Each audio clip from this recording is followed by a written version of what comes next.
What up, guys? It's Dragon Ball for Life here. Today, I want to talk about Kale walking through Goku's Super Saiyan Blue Kamehameha and the controversy behind that.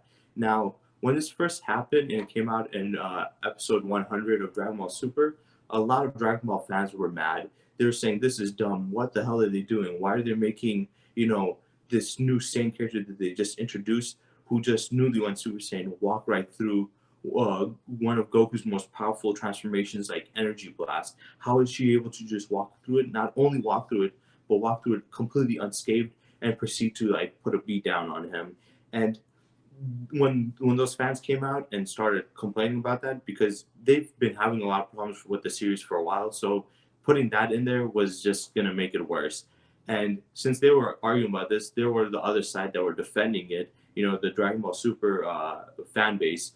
They were saying it does make sense. The reason he went into Super Saiyan Blue was to hold back because that form has perfect ki control, and when he did go into it, he was holding back significantly to the point where it was like uh, you know, insanely small, like 0.0000001 or something like that.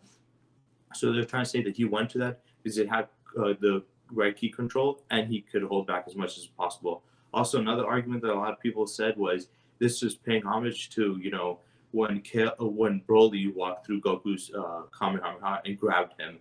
So they were trying to pay homage to that, which is like pretty obvious. Like, yeah, no shit that was the case.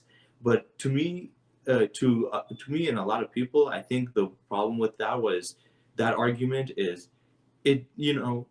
At least for Broly's one, you can argue that they were only Super Saiyan level, and he also had his legendary Super Saiyan form. And they're all close to like the round power, and he was above them, so it makes sense. They were explaining that he was a big threat. That's why he did it. Whereas Kale is Goku not only has more experience on Earth, he has more.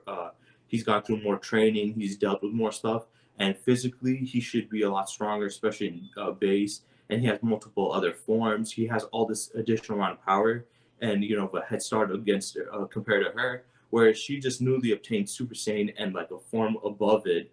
But Goku's been beyond that. So the fact that she could walk through Goku's stuff, his Kamehameha is more. It's more of a problem when it comes to from her than that. And I get trying to like pay homage to a scene, but if you're gonna do it, at least do it in a more creative way. Don't do it lazy, and don't do it so direct, and don't do it in a way where it will make the power scale look bad, or where obviously annoy fans because they're like, how the hell is she walking through that? So I don't think that argument is very solid. I do think the argument about him holding back is a better argument, and it's like a pretty solid argument, and that one's like a lot better. But that didn't change the opinions of a lot of Dragon Ball fans and how they thought about it. Now, personally, how do I feel about that whole controversy? I do agree that it was BS. And if you guys have seen my channel, seen my videos, seen me talk for a bit now, you know that I have a big serious problem with how Dragon Ball is nowadays. Ever since Resurrection of F to even all the way to Broly. So I've been having a problem with this, and it's not just like a simple problem. It's because the power scaling itself in general is just bad to me, and I just can't accept any of this BS writing. And this is not the first time they've done some bad writing. They've been doing it consistently throughout, since Resurrection of F came out. So it's not a surprise to us as Dragon Ball fans that are calling this out, that this would be considered, that we would be annoyed by this. And if I'm being honest, when I made that other video about my last video about power scaling, I think it was called. Um, Basically, I talked about how I did not like doing power scaling for Dragon Ball anymore. I kind of like stopped doing it and I gave up on it because I felt like obviously the writers in this instance, Toei Animation and Toyama, don't really give a crap about how powerful these characters are. They write these scenarios and these situations that don't make sense, but they just do it because it'll be entertaining or fun or whatever. And for them, it's not about the power. So for us fans to be like, yeah, no, this makes sense, and try to defend this, like they're not thinking this way. I highly doubt Toei Animation was thinking about, yeah, we will make him go into this because he has best control and he will be holding back. No, they're just saying it would be cool if he was to go in his powerful form, fire an energy attack at her face, and she walks through like how Broly did and grab him. No, that was BS. So I did not like that. A lot of people didn't like it. And I want to go through the argument about him holding back. And also another argument that people have where they say, well, when she was beating him up, he didn't take any damage, so that doesn't matter. That's not the point. Also, I want to go through this. I've talked about it quite a bit about how I hate how at this point that for people to accept the fact that this isn't bad writing, all they have to say is, well, at least he didn't go all out. And my argument is, he doesn't need to go all out to beat these guys. Hell, he doesn't even need to even try to beat most of these guys. I get if there's some like Hit, definitely needs to go all out. Jiren definitely needs to go all out. You know, Beerus, it makes sense. There's some certain characters where I can accept Goku struggling or even losing. But when it's against characters like this or on this level, that's when I start having a problem with it, and that's when I start calling BS. And I can't accept that he needs to go to this powerful form just to hold back significantly. That doesn't make any sense to me. And a lot of people are saying that only that form has that key control is completely wrong. First of all, they can lower their power and their base already to all the way to 0, or low enough where in the Saints, not Saints, the Frieza saga, when when I forgot what his name was. He picked up the scouter when Gohan got mad, and then he had to lower his power down, and he thought it was just a fruit fly. So they can, even when they raise it up, they can raise it up as small to the point where scouter was detected as just an insect. So they have great key control in their base. And then when we go to Super Saiyan 1, I mean, Goku and Gohan went to the hyperbolic time chamber to train specifically to control their energy in their Super Saiyan form. That's why they don't have trouble, like, they don't lose energy when they go into Super Saiyan form anymore. That's why it's called the Master Super Saiyan form. Not only was it for them not to be drained of energy, it was to control their power in Super Saiyan. And you can also make a case for Super Saiyan 2 since he was fighting Caulifla. And Caulifla obviously should be weaker than Super Saiyan 2 Goku, but she was able to go back and forth with him, showcasing that Goku has great control in his second form. And you can also argue for his third form when he was fighting against, Trunks. He went Super Saiyan 3 and one-shot him, and then he asked him, how powerful is Goku Black compared to me? And he said he said he was stronger than him in his Super Saiyan 3 form. But when Goku fought him, he fought him only in his Super Saiyan 2 form, and they were pretty equal and on equal footing compared to each other.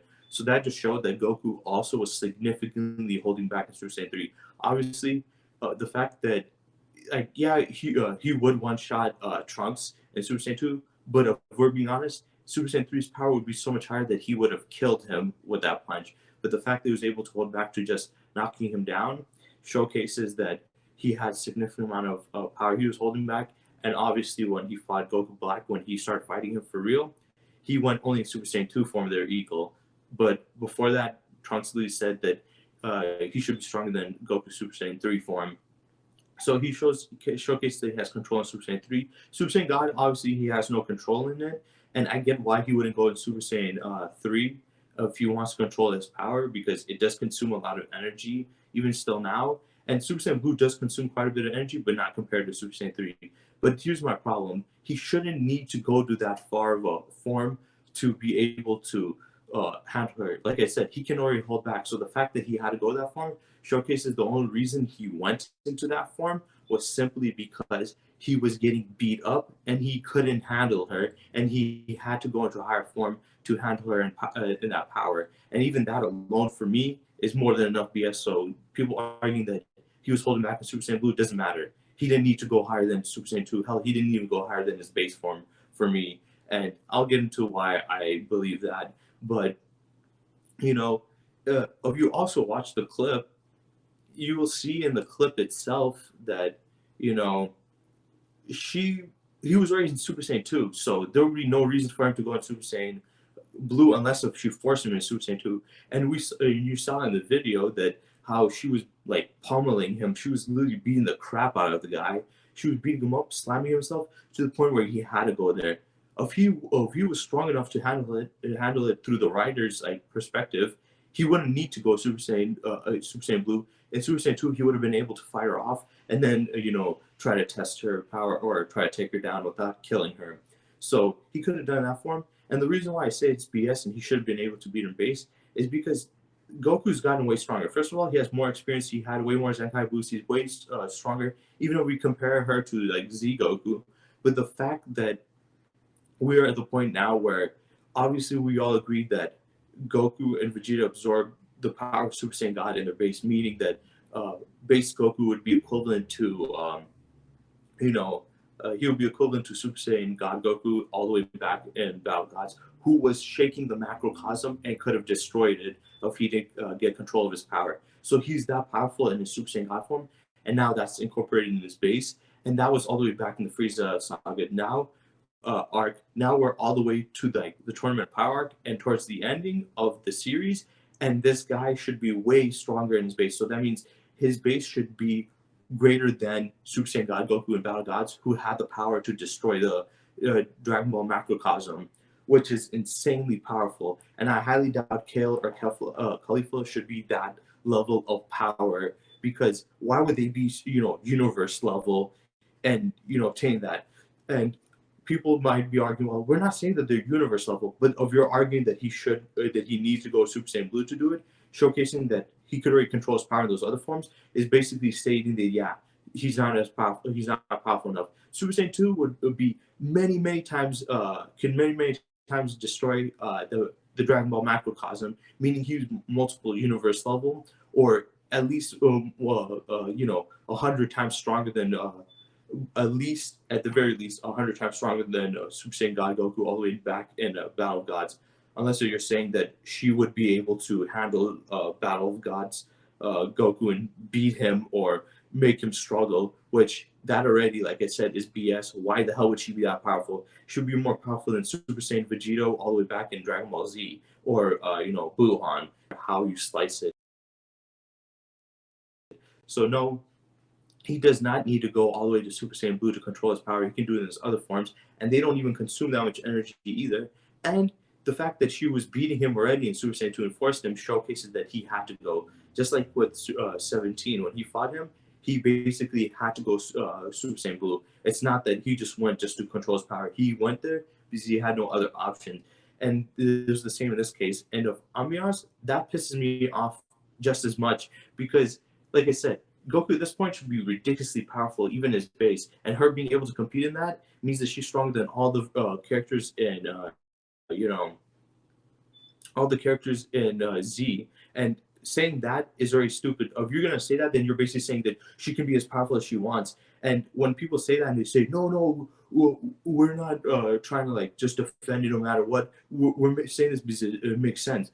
So you're saying it makes sense that she should be stronger than Super Saiyan God Goku in Battle Gods? She should be threatening the universe with her punches? Get out of here. That's BS. She should not have been forcing him to that. He should have been able to handle her base. The fact that he went Super Saiyan Blue just makes him look worse. So yeah, you can use that whole he was holding back stuff all the time. It doesn't make sense because he could have used other forms.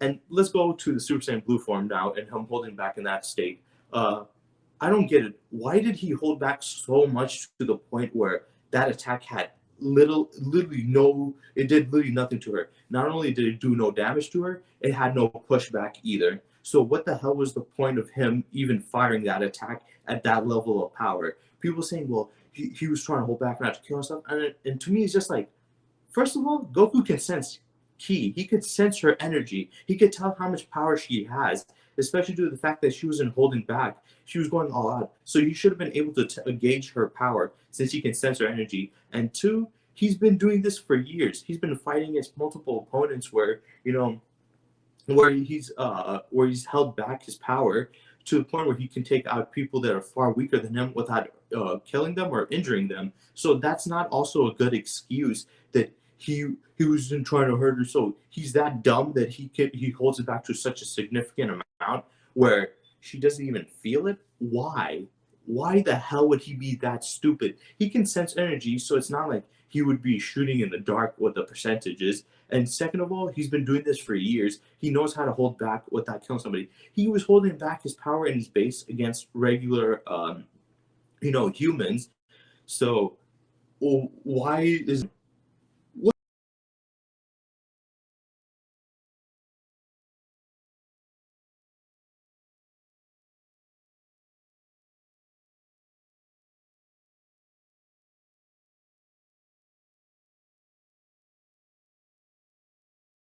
what the hell would be the point of firing an attack that has no, it would do nothing to her then?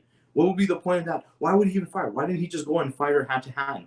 Why didn't he just go Super Saiyan Blue and start punching her? And a lot of people saying, well, he might have problems controlling that. You're telling me he has more problems throwing punches than, throwing an energy attack? Energy attacks, have more significant amount of power and damage and are harder to control than throwing a punch or a kick. He could have, if he wanted to gauge her power or just, want to handle her, he could have done it with punches and kicks instead of just a big ass energy attack. And the fact that he held it back so much to the point where he did nothing just either means that this was bad writing and they made him look weak, or he's a complete moron. Either way you cut it, it just looks bad, especially for Goku. So I don't like that stuff either. The fact that that happened, and then the argument moment, another moment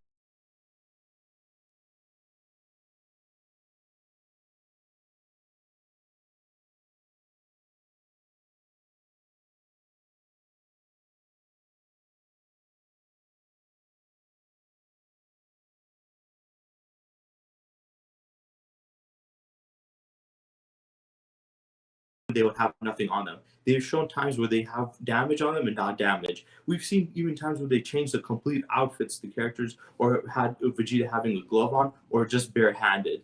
So yeah, when it comes to going based off of just the art style itself, that is not a very good way to indicate anything. But even if, let's go by the argument that he wasn't taking any damage, that doesn't matter because in the end of the day, she didn't take any damage either. What did he? Let's compare what he did to her and what she did to him. He is a Super Saiyan Blue. She's just a Berserk form. He was only getting slammed onto the ground. She took a Kamehameha point blank to the face. What is more impressive? This guy who should be way stronger just getting slammed onto the ground, or a character who's way weaker taking, an energy attack to the face, and both of them not having damage. I'd rather go with hers because she took no damage from something that was more significant, and the power discrepancy was a lot bigger. Whereas Goku's, it shouldn't have been that way. So the fact that people are making arguments like he took no damage, she took no damage too, I can use that same argument. And also people forget, the ones that are saying this forget to not this entire tournament they were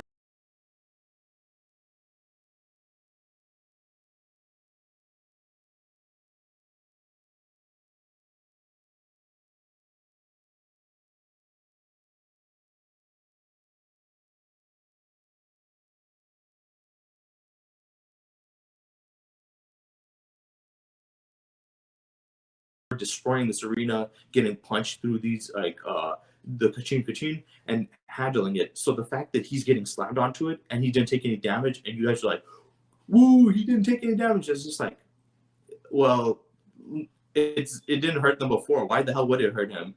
It's like I said, she wasn't. If you watch the video, she wasn't she wasn't punching, she wasn't hitting with her physical attack, she wasn't energy attacking him. All she did was slam him onto the ground. So for him to be able to come out of that unscathed, it doesn't really mean much. Wow, he was able to handle being slammed onto the ground. That's so much damage. Like, come on, that's stupid. That was the worst argument that I've ever heard. He didn't take any damage. Yeah, all he did was get slammed on the ground. She got a blast to her face. So whichever way you try to put it, it doesn't make sense. People keep on saying that. So when I hear people keep on saying that he was holding back, I'm just like, why did he hold back so much? Why couldn't he gauge it? He can sense ki, and he's done this multiple times. So he shouldn't be holding it back so significantly. He's held back enough to the point where he hasn't killed people, and people are far weaker. So why is he holding back this much now? And also the fact that he shouldn't even need to go in that form. He should have done it in base form, and he can control his ki in base Super Saiyan and Super Saiyan 2, and they're beyond Super Saiyan God Goku level. So by that logic, you're saying that she should be that strong, and I don't believe that. Also later on, when we see in the fight against Super Saiyan God Goku and Kale and Khalifa, he fires two energy attacks.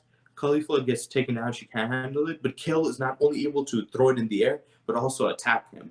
So that also shows that she was able to handle that. And like I said in my other video on why her power doesn't make sense, I explained that if she wasn't as powerful as these fans say, then how come there was so much of an emphasis on her power? I mean, she was running through a bunch of the Pride Troopers, broke out of a dimensional barrier, had Jiren step up and take her out, even though Jiren wasn't fighting anybody else. He only was attacking people he thought was a challenge. So that means he even perceived her as a challenge. And the fact that Vegeta, when he was all the way back there, was looking at her and he showing a face of like he was impressed and stuff.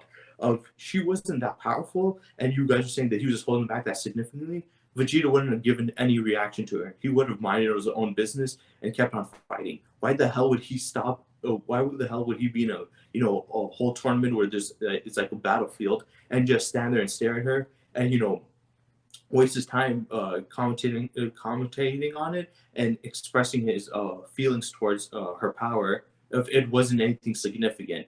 They were literally focusing in on her because her power is supposed to be something special. So people arguing that also is kind of stupid. So all the arguments and stuff, I'm sorry if you guys want to defend this. I'm sick and tired of hearing this defense, but it's just BS. Let's be honest, it's BS. The people that are arguing this are not arguing this in good faith. They're arguing this in bad faith because they're fanboys. No matter what they want to accept it, they will never call it alphabet writing, no matter how dumb it is. I mean, these are the same guys that said it makes sense for Goku because Goku, when he got drained of power, and he was supposed to relax, he was getting attacked by Kale and Caulifla, and he was like fighting them back, and somehow he was regaining stamina. And the show writers were trying to tell us, apparently, if you're drained of energy, all you have to do is do more physical activity and fight and stuff we want to gain back, not rest, sleep, sit down, eat.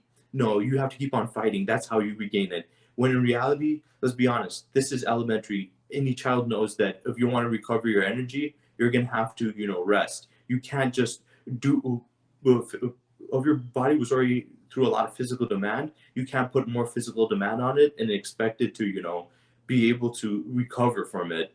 So the fact that they were trying to push that narrative and the same fans were defending that just shows to me and these other people that these guys will defend anything, no matter how stupid it is or no matter how dumb it'll make them look. So in the end of the day, I don't care what these guys gotta say. Their arguments are always BS.